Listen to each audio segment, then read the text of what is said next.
নমস্কার বন্ধুরা, টিকিতে আমাদের সকলকে স্বাগত। আজকে আমি বানাবো কুমড়োর কোপ্তা কারি। আমি একটা ৪ ভাগের ১ ভাগ কুমড়ো নিয়েছি। এই কুমড়োটা আমি ভালো করে কেটে ধুয়ে নিয়েছি। এবার আমি এটা একটা গ্রেটার নিয়েছি, গ্রেট করে নেব।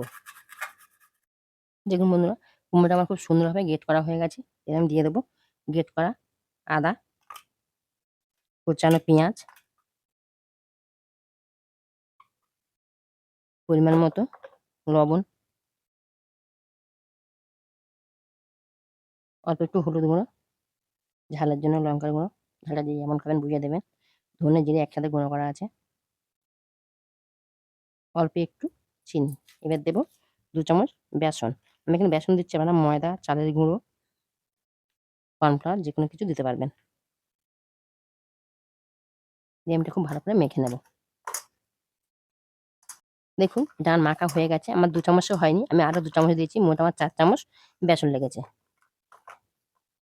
এবার আমি কোপ্তাগুলো বানিয়ে নেব। কড়াইয়ে তেল বসিয়ে দিয়েছি। কোপ্তাগুলো আমি এইভাবে যে যেমন শেপে করতে পারেন।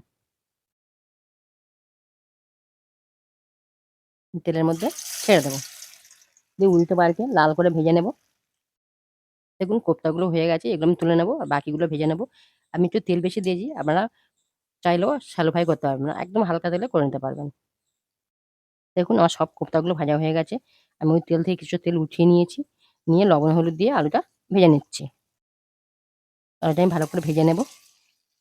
দেখুন আলুগুলো ভাজা হয়ে গেছে। এবার আমি আলুগুলো তুলে নেব।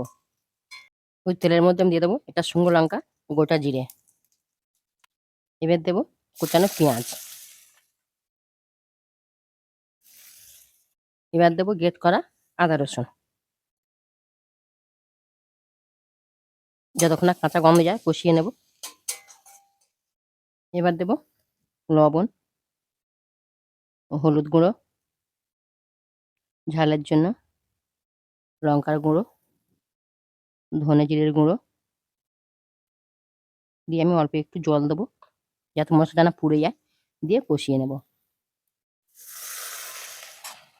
দেখুন মশলা থেকে খুব ভালো তেল ছেড়ে দিয়েছে। মশলাও হয়ে গেছে। এবার দিয়ে দেবো ভাজা আলু।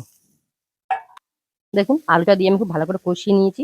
এবার দিয়ে দেবো পরিমাণ মতো জল। এবার আমি এটা ঢাকা চাপা দিয়ে রান্না করব। এবার দেবো অল্প একটু চিনি। এবার আমি কোপ্তা দিয়ে দেবো। এই কোপ্তাগুলো আমি সবগুলো দেবো না। এগুলো চায়ের সাথে স্ন্যাক্স হিসাবে খুব ভালো লাগে। দেখুন কুমড়োর কোপ্তা কারি আমার রেডি হয়ে গেছে। এবার আমি নামিয়ে নেব। ৫ মিনিট পরে দেখাবো।